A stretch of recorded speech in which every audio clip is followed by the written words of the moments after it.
ప్రభునందు అత్యంత ప్రియులైనటువంటి మా ప్రియులందరికీ ప్రభునామన మీకు మా శుభవందనాలు తెలియజేస్తున్నాం. ఈ దినమున పరిశుద్ధ గ్రంథం బైబిలులో నుండి ప్రసంగి గ్రంథం 7-8 వచనం ఆధారం చేసుకొని కార్యారంభము కంటే కార్యాంతము మేలని ఈ చివరి దినాలలో భయంకర దినాల్లో ఉన్నాం, దుర్దినాల్లో ఉన్నాం. ఎక్కడ చూసినా శాంతి సమాధానం లేదు. అంతేకాకుండా ఎక్కడ చూసినా కూడా మనుషులు చంపుకొని భయంకరంగా చనిపోయేటువంటి దినాల్లో ఉన్నాం. ఒకరినొకరు ఏ విధంగా ఎంత దుర్మార్గంగా మరి చంపుకుంటున్నారో, ఎంత క్రూరత్వము ఒకరినొకరు. కాబట్టి దయా దాక్షిణ్యం లేకుండా, కరుణ లేకుండా, ప్రేమ లేకుండా జంతువుల కంటే హీనంగా మనుషులు చంపుకుంటున్న విషయం.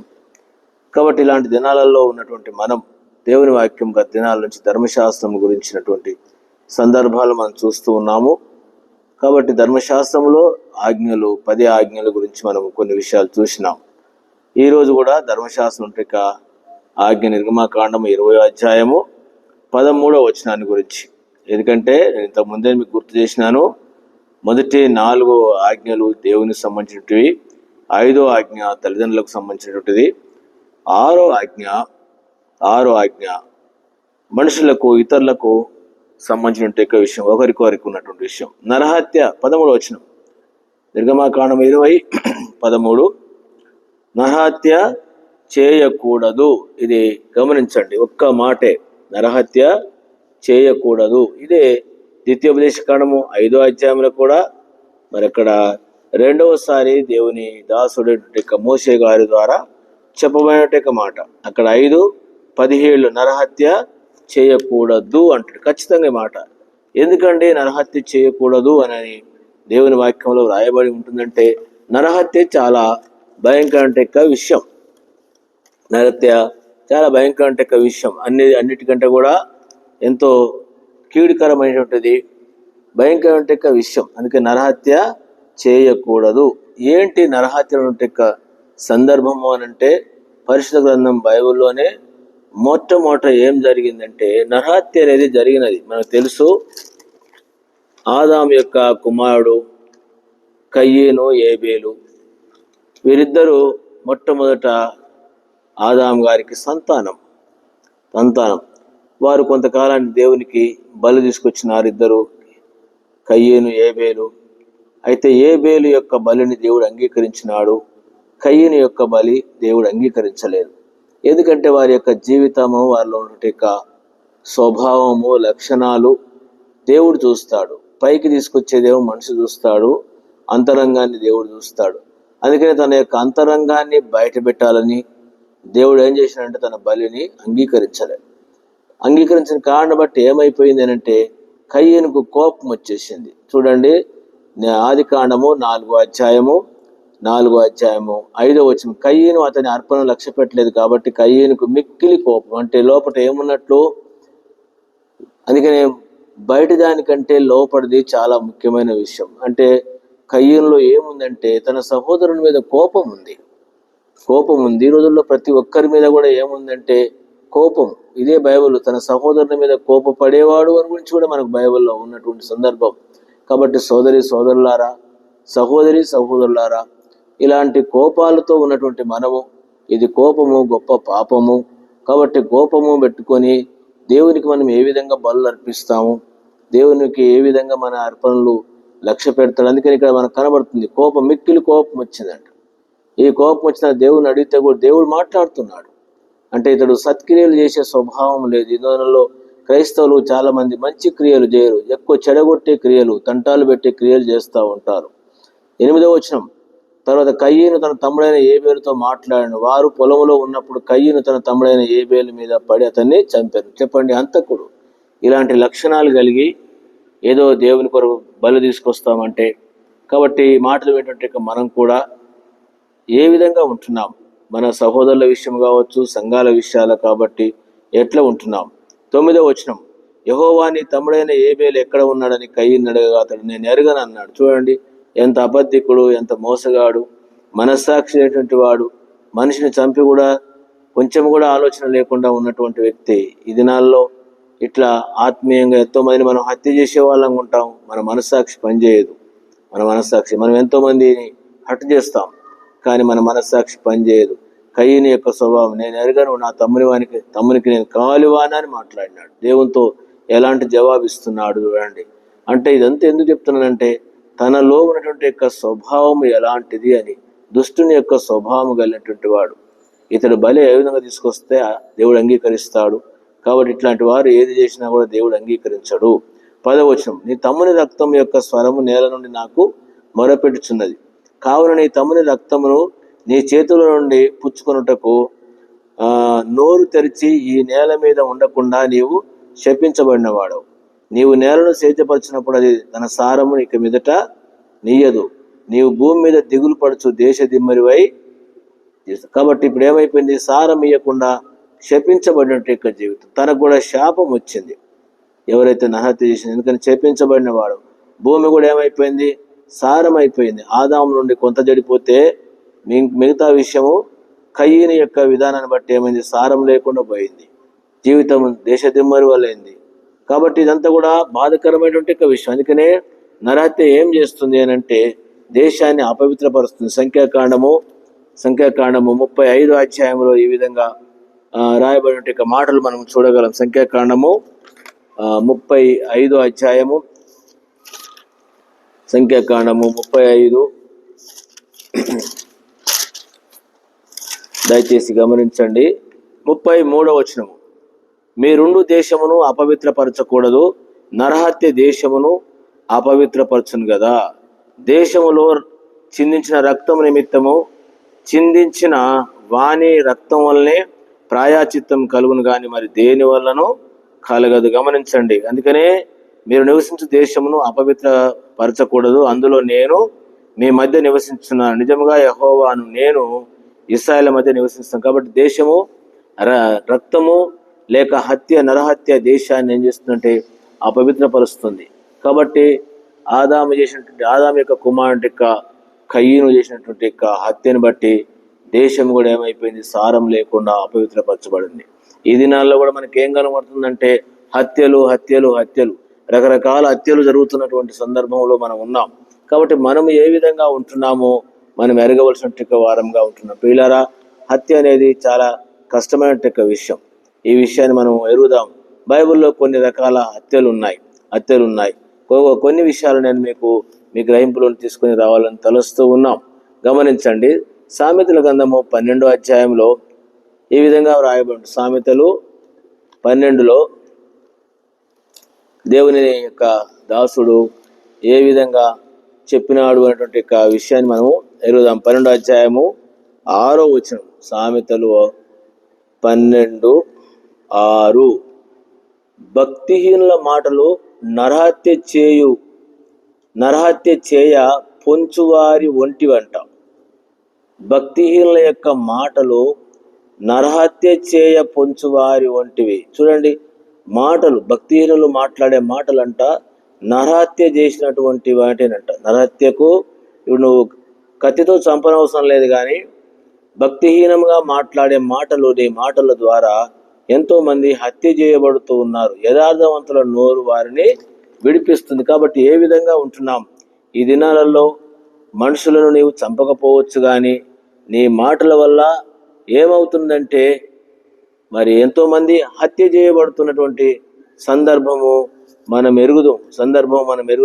ఇంకా కొన్ని విషయాలు గమనిస్తామని. ఎందుకంటే మీకా గ్రంథంలో ఈ విధంగా రాయబడి ఉన్నటువంటి 3వ అధ్యాయము 10వ వచనం, 3:10, ఇది మామూలు వాళ్ళగా చెప్పేది, గొప్ప వాళ్ళకే చెప్తున్నటువంటి మాట. 9వ వచనంలో ఏమంటాడంటే మీకా గ్రంథము 3:9లో, యాకోబు సంతతి ప్రధానులారా, ఇశ్రాయేలు అధిపతులారా, న్యాయమును తృణీకరించుచు దుర్నీతిని నీతిగా ఎంచువారులారా, ఈ మాట ఆలకించండి. నరహత్య చేయుట చేత సీయోనును మీరు కట్టుదురు, దుష్టత్వము జరిగించడం చేత యెరూషలేమును మీరు ఎట్లా కడుతున్నట్ట? ఈ రోజుల్లో సంఘాలు ఏ విధంగా కడుతున్నాము, సేవ ఏ విధంగా, మందిరాలు కట్టుకుంటూ పోతున్నాము, ఆత్మలు సంఘాలు కడుతున్నాము, అన్ని జరుగుతూనే ఉన్నాయి. కానీ దేనితో?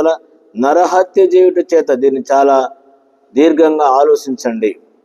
ఇజ్రాయెల్ యొక్క ప్రజలట ఎవరట? ప్రధానులంట, ఇజ్రాయెల్ అధిపతులు. వాళ్ళు న్యాయాన్ని తృణీకరించినారు, దుర్నీతిని నీతిగా ఎంచుకున్నటువంటి వారంట. కాబట్టి న్యాయాన్ని తృణీకరించి దుర్నీతి నీతిగా ఎంచుకున్నటువంటి వారు. నరహత్య చేయుట చేత మీరు సీయోనును కట్టు. సీయోను అంటే సంఘము. దుష్టత్వం జరిగిన చేత యెరూషలేము, దుష్టత్వంతో నరహత్య చేత సీయోను సంఘాలను నడిపిస్తున్నామా, సంఘాలను కడుతున్నామా, సేవ చేస్తున్నామని చెప్పుకుంటున్నామా? దీనికి ఒకసారి పోల్చుకొని చూడండి. తర్వాత జనుల ప్రధానులు లంచం పుచ్చుకొని తీర్పు తీర్చుదురట. ఎక్కడ పోయినా ఇప్పుడు ఏమైనాయి? లంచాలు. వారి యాజకులు కూలికి బోధిస్తున్నారంట. ప్రవక్తలు ద్రవ్యం కొరకు సోద చెప్పుదురట. ఆయనను వారు యెహోవాను ఆధారం చేసుకొని, యెహోవా మన మధ్య ఉన్నాడు కదా, ఏ కీడును మనకు రాదని అనుకుందురు. చెప్పండి, ఎవరంటే ఇట్లాంటి పనులు చేసేవాళ్ళు ఎవరు? జనుల ప్రధానులు లంచం పుచ్చుకొని తీర్పు తీర్చేవారు, వారి యాజకులు కూలికి బోధించేవారు, ద్రవ్యం కొరకు సోద చెప్పేటువంటి వారు. వారు ఎవరట? నరహత్య చేసేవారు. అందుకే నరహత్య చేయడం చేత సీయోను మీరు కడతారంటే ఎట్లా? ఇట్లాంటి పనులు చేసుకుంటా సంఘాలను కడుతున్నామంటే వారు నరహత్య చేసేటువంటి వారుగా ఉన్నారు. కాబట్టి నరహత్య దేశమును అపవిత్రపరుచుని దినాలలో సంఘాలు ఏమైపోయినాయంటే ఎంతో అపవిత్రమైన పరిస్థితుల్లోకి వెళ్ళిపోయినటువంటి సందర్భాలు మనం ఎరుగుదుము. మరొక మాట కూడా మీరు గుర్తించండి. నహూము గ్రంథము 3వ అధ్యాయము 1వ వచనము. నరహత్య చేసిన పట్టణమా, నీకు శ్రమ, అది ఎడతెగక ఎర్రపట్టుకొనుచు మోసముతోనూ బలాత్కారంతోనూ నిండి. నరహత్య చేసినటువంటి ఒక పట్టణం కూడా ఏమైపోయింది? నరహత్య. అక్కడ యాజకులు వాళ్ళంతా కూడా ఏం చేస్తున్నారు? జనుల ప్రధానులంతా కూడా ఆ విధంగానే ఉంటున్నారు. ఇంకొక మాట కూడా రాయబడి ఉన్నటువంటి విషయము మనం ఎరగవలసినటువంటి వారంగా ఉంటున్నాం. హబక్కూకు గ్రంథంలో ఓ చక్కని మాట రాయబడి ఉంది. 2వ అధ్యాయము 12వ వచనం. నరహత్య చేయుట చేత పట్టణము కట్టించు వారికి శ్రమ, దుష్టత్వం జరిగిన చేత కోటను స్థాపించు వారికి శ్రమ. కాబట్టి ఏ విధంగా ఉంటున్నాం? కాబట్టి నరహత్య చేయకూడదు. 2 రకాలుగా, ఒకటి శరీర సంబంధంగా చేయడము, రెండవది మన మాటల చేత మన యొక్క తీరి, మన విధానము చేసుడు. వాళ్ళు లంచాలు ఇట్లాంటి ఎంతో మంది హట్ అయిపోవడం, ఇదంతా కూడా ఏమవుతుందంటే నరహత్య కిందనే వస్తుంది. కాబట్టి ఏ జాబితాలో ఉన్నామో మనం ఎరగాలి.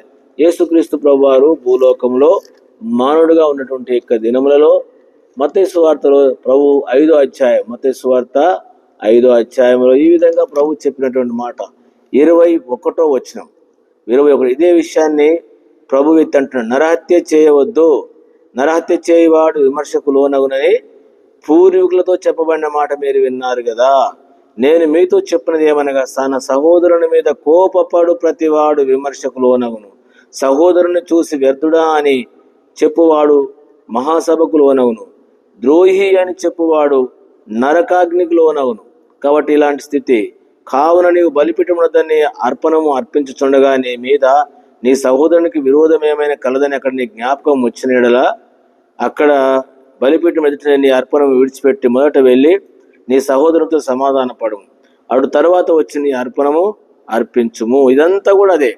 కాబట్టి దేవుని బిడ్డలారా, నరహత్య ఈ రోజుల్లో మన జీవితాల ద్వారా సంఘాలు ఎంతమంది నరహత్య చేయబడుతూ ఉన్నారు, ఎంతమంది హట్ అవుతున్నారు. అందుకనే నరహత్య చేయకూడదు. ఆత్మీయంగా ఉంది, శరీర సంబంధంగా ఉంది. కాబట్టి ఏ విధానంలో మనం ఉన్నామో ఎరిగి ఆ శిక్ష తీర్పు, ఎందుకంటే మనం చదువుకున్న వచనంలో ఏం చేయబడి, నరహత్య చేసినటువంటి వాడి రక్తం వల్ల ఏం కావాలంట?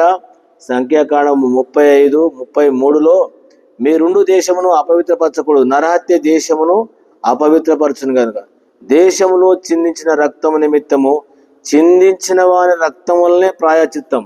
చిందించిన వాడు అంట. అందుకనే ఇది రక్తం చిందిస్తే మళ్ళా రక్తం చిందించబడితేనే ఆ దేశము పవిత్రమవుతుంది, ప్రాయచిత్తం కలుగుతుంది అంటారు. కాబట్టి ఎవరు కలుగజేసినారంటే మన ప్రభువైన యేసుక్రీస్తు వారు నిర్దోషిగా ఈ లోకానికి వచ్చి ఇప్పటికీ 2026 సంవత్సరాల క్రితం మన ప్రభువైన యేసుక్రీస్తు వారు రక్తాన్ని చిందించినాడు. అందుకనే చిందించబడినటువంటి యొక్క రక్తం, కాబట్టి యేసు ప్రభు వారు రక్తాన్ని చిందించినాడు. కాబట్టి ప్రాయచిత్తము కలంట. మనుషుని యొక్క రక్తము వలన ప్రాయశ్చిత్తం కలగదు. అందుకనే గొర్రెల యొక్కయో మేకల యొక్కయో రక్తం కాదు కానీ నిష్కలంకమైన మన ప్రభు అయిన యేసుక్రీస్తు వారి యొక్క రక్తము ఈ ప్రపంచం మీద, ఈ భూమి మీద, భూమికి మధ్యస్థానం అంటే ఇక్కడ యెరూషలేము, ఆ గోల్గొతా కొండ మీద నిర్దోషి యొక్క రక్తం చిందించబడింది. ఆ రక్తం ఏం చేస్తుందంటే దేశాన్ని పవిత్రపరుస్తుంది. కయ్యను చిందించిన రక్తము, మనము కూడా మాటల ద్వారా చిందించేటువంటి రక్తము ఈరోజు ప్రపంచంలో ప్రజలు చేసేటువంటి యొక్క ఈ హత్యలకు, ఈ అపవిత్రతకు, దీనంతటికీ ప్రాయశ్చిత్తము, పరిష్కారము యేసు ప్రభువారు చిందించే రక్తం. అందుకనే గొర్రెల రక్తం కాదు, క్రీస్తు యొక్క రక్తం, నిర్దోషమైన నిష్కలంకమైనటువంటి యొక్క రక్తము మనల్ని ఏం చేస్తుంది అంటే, మొదటి పేతురు పత్రిక 1వ అధ్యాయములో ఈ విధంగా మరి పేతురు గారు చెప్పినటువంటి యొక్క సందర్భము మనకు కనబడుతుంది. అందుకనే ప్రియులారా, ఈ మాటను మనం గుర్తించండి. 1వ అధ్యాయము 18వ వచనము, పితృపారంపర్యైన మీ వ్యర్థ ప్రవర్తన విడిచిపెట్టినట్టుగా వెండి బంగారముల వంటి క్షయ వస్తువుల చేత మీరు విమోచింపబడలేదు కానీ అమూల్యమైన రక్తం చేత, అనగా నిర్దోషమును నిష్కలంకమునకు గొర్రె పిల్ల వంటి క్రీస్తు రక్తం చేత మీరు విమోచింపబడుతున్నారని మీరు ఎరుగుదురు కదా. దేవుడు ఏం చేసినాడు? ఇంకా ఎవరైతే ఇలాంటి వాటి నుంచి విమోచింపబడలేదో, భూమి ఎట్లా అపవిత్రపరచబడిందో, మన హృదయము ఈ మాటల వల్ల, తలంపుల వల్ల, ఈ క్రూరత్వం వల్ల అపవిత్రపరచబడితే నిర్దోషమైన నిష్కలంకమైన రక్తం మనం ఒప్పుకోవట ద్వారా మనము శుద్ధి చేయబడతాము, రక్షించబడతాం. అందుకనే నరహత్య చేయకూడదు. ఏ నరహత్య మనం చేసిన వాళ్ళం ఉన్నాము దీన్ని ఎరిగి, ఒకవేళ ఆ జాబితాలో ఉంటే చదివిన వచనాల ప్రకారం మనల్ని మనం సరి చేసుకొని, ఎవరితో మనము హత్య చేసినామో, ఎవరు మన ద్వారా గాయపరచబడ్డారో, ఎవరు పొడవబడ్డారో మన మాటల ద్వారా, వారితో మనము సమాధానపడి క్షమించబడి యేసుప్రభువు వారి దగ్గర ఒప్పుకుంటే, బైబిల్లో ఉంది, మీ పాపములు ఒకరితో ఒకడు ఒప్పుకొనుడి, మీరు స్వస్థత పొందినట్లు ఒకరికొరకు ప్రార్థన చేయండి అన్నాడు. కాబట్టి ఇలాంటి యొక్క అనుభవాన్ని కలిగి ప్రభు కొరకు మనం జీవిస్తాం. నరహత్య చేయకూడదు. మనకు తెలుసు, బైబిల్లో చేసిన వాళ్ళు ఏ విధంగా హత్య చేయబడ్డారో మీకు తెలుసు. యోవాబు చేసినాడు, తిరిగి చేయబడ్డాడు. ఇట్లా బైబిల్లో కొంతమంది ఉన్నారు, ఎవరు నరహత్య చేస్తే వాళ్ళకి అదే జరిగినటువంటి విషయం. బైబిల్ మీరు చదవండి, ఎరగండి. మనము అలాంటి వాళ్ళం కాకుండా ప్రభు కోరిన మేరకు మన ఆత్మీయ జీవితంలో జీవించే వారంగా ఉందాం. ఆ విధంగా ప్రభు మనకు సహాయపడును గాక.